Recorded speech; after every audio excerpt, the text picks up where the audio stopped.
action, teachers. So we got a whole bunch of things to catch up with from over the summer in July and August as far as Google updates to software. And we're going to start off with Classroom.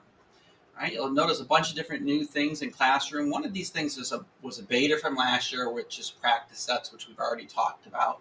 So I'm not going to rehash that one, but I did want to talk to you about a couple of new features. So I don't have a class with actual students in it. I have classes with teachers in them. But when you're in a class and you come up here to the gear, there's a whole bunch of new changes in there. So one of those changes is that you will now see grading periods and grading scale. Actually, let me go to this other class because I actually set one up yesterday. So when I'm in here, you will see that I now can set up grading periods. All I do is click Add Grading Period, give it a name, a start and an end date.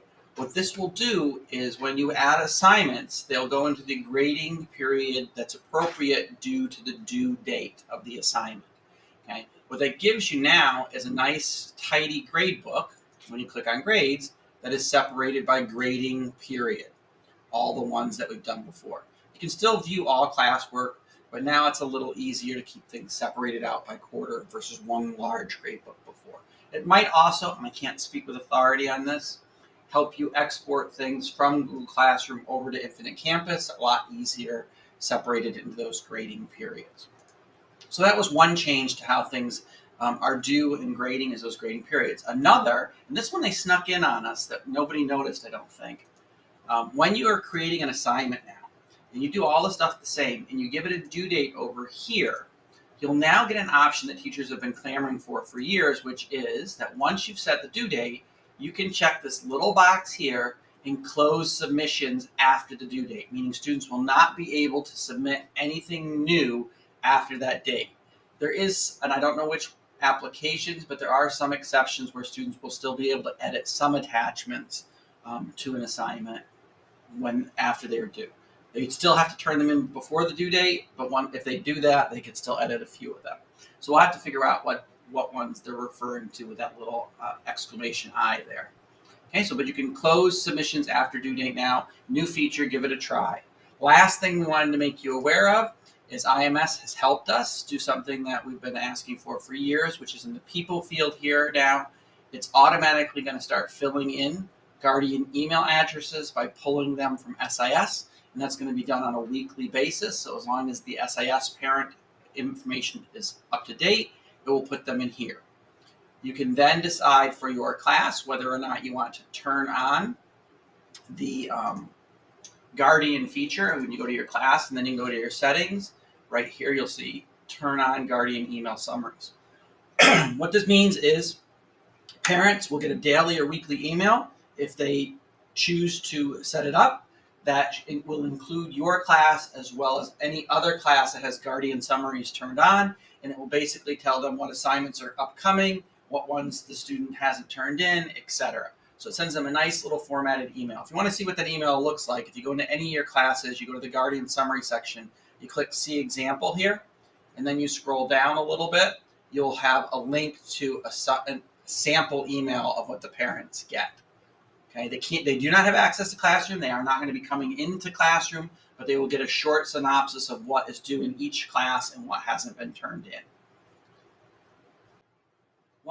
Last new Classroom feature is that when you're on the classwork page, if you click the Share Classwork button and you turn on this Allow Teachers to Access via link, you can now email your colleagues a link to your assignments that are in Classroom. They won't see student work, they won't see any of that, but they can add that assignment to their classroom by simply checking a box. It's a quick way for you to share your assignments in Google Classroom with other teachers who teach a similar subject.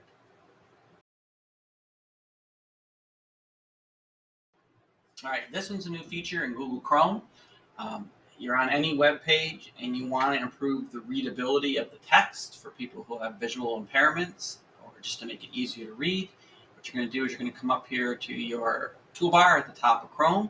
You're going to click this thing that looks like a side panel window, and it's going to open up a side panel. Then you're going to click on the drop-down box and go to Reading Mode. Okay? You can, now that reading mode is open, drag the window larger. You can change how the screen is lit for reading. You can change the size of the font to make it larger. You can even choose a different font than what's on the web page to make it much easier readable by the person trying to read it. Okay, you can do spacing, all kinds of different options in this reading mode in Google Chrome.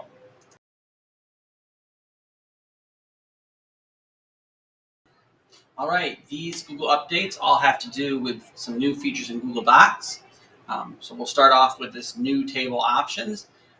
Before, if you had a table, it had to be in line with the text, meaning your text either had to be above or below that table. Now you have the option, if you insert a table, going to the upper right-hand corner and grabbing the 6-dot icon and dragging it down, you can now drop it inside a block of text and have the text shape around the table. And in fact, if you want more options, when you're clicked in the table, you can come up here to Table Options. It'll open this up and it'll show you a whole bunch of different wrapping options that you have here for a table. So you can now embed tables into your Google Docs and have text and images wrap around them. Number 2 up, this one is actually for people who write really long documents. If you use the heading style, so heading 1, 2, and 3 here in your styles, when you apply it to text, makes it a heading. When something is a heading, you can now right-click on it, and you can choose the Copy Heading Link. So now, when you're sending a link to people, you can send them to a link to an exact spot in that document, rather than bringing them to the top of the document and having them scroll down to find out what you're talking about. So if you use heading styles in a document, you can direct people directly to an exact spot in a document now. Okay? This last one is available in several of the different Google platforms, not just Docs. It's the stopwatch feature. It's one of the new smart chips. If you go ahead and you hit the @ symbol, it brings up the smart chip menu, and you'll now see that stopwatch is an option. When you insert the stopwatch on the page, literally in the document, so if you're doing an agenda and you're doing meeting minutes, you might have use for the stopwatch. You can start it. It will literally tick off, and if you go off of it, you'll see just the seconds and minutes tick by. If you hover over it, you'll see the hundredths of a second also going by. You can pause it, you can reset it, so you can insert it anywhere on a document you want, and that's simply using the Smart Chips menu by hitting the @ symbol and then choosing the stopwatch feature.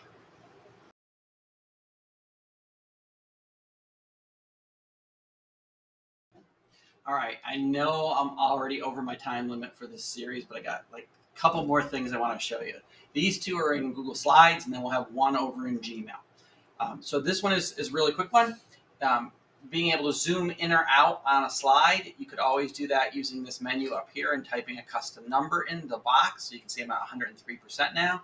Now you can also do it by holding down your Control key and using your scroll in or out button on your mouse to slowly zoom in or out on a slide.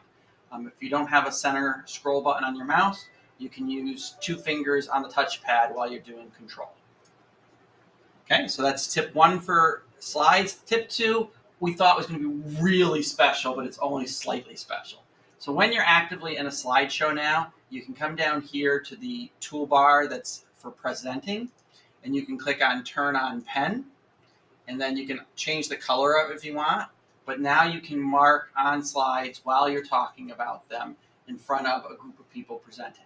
However, it'll stay if you go to the next slide and then go back. But as soon as you escape out of the presentation or exit out of presenting mode, all of those annotations go away. So it is a way to annotate slides, but it's only while you're live presenting. After that, all those annotations disappear and are not part of the file. So those are 2 new features in Google Slides that we thought we'd highlight for you.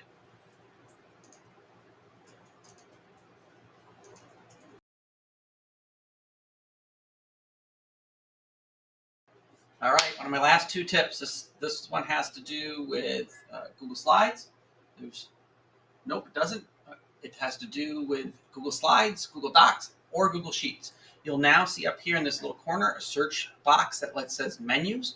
It's an AI-enhanced feature for Google that you can use to find what you want to do in the program without having to pull down all those pull-down menus. So if I want to insert something and I type insert in here, you'll see that it gives me insert audio, insert video, etc. If I type in dictionary, D-I-C-T-I-O-N, you can see that the dictionary tools are there. Rather than having to go into these menus and find them like this, you can now type in here and the AI will find the menu option for you that you want. And that should be in all 3 of the main Google apps: Sheets, Slides, and Docs.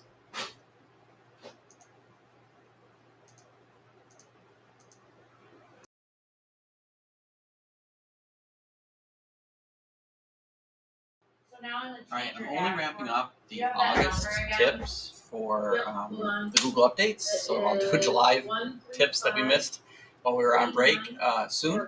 But here's the last one for now. If you're in Gmail and you're sending an appointment to somebody and you want to schedule a meeting with them, there's now a built-in tool for doing that. So what you do is you get your message all ready to go. You type whatever text you want. You come down here and you'll see this Setup Meeting button in the Compose email box. When you click on that, you can say Offer Times Are Free, and it will pop up your calendar on the side. You can click and hold down your mouse button to pick a block of time that you want to make available, how long the appointment needs to be for. Okay. And then you're going to add more dates if you want, just not today, you want tomorrow, the next day, the next day. And then you can come in here and you can set a meeting room location, you can put a link to a Google Meet, and you can put a title up here for that appointment. Fall PD schedule, right? And then when you click add to email, what it's going to do over here in your email is pop the times you're available in. When they click on one and choose it, it will book it on your calendar and on their calendar right from your email.